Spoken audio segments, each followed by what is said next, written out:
Так, вигрузили все лишнє з автобуса, привезли трошки досочок, зараз підчитаємо. А, дядьки вже працюють. А ви питали всі, де Петрович? Петрович в червоному.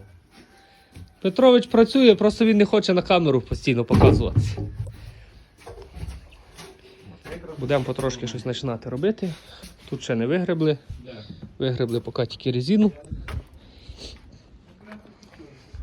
І зараз підсчитаємо, що нам треба докупити.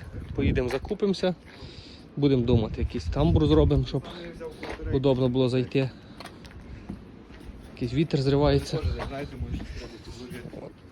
Тут у нас буде спальна зона. Ми зробимо таку П-образну кровать для себе, бо у нас як працює там 3-4, щоб було як переночувати. Тут ми теж це зашиємо з двох сторін, щоб був просто заход. О, козочки! О, киш.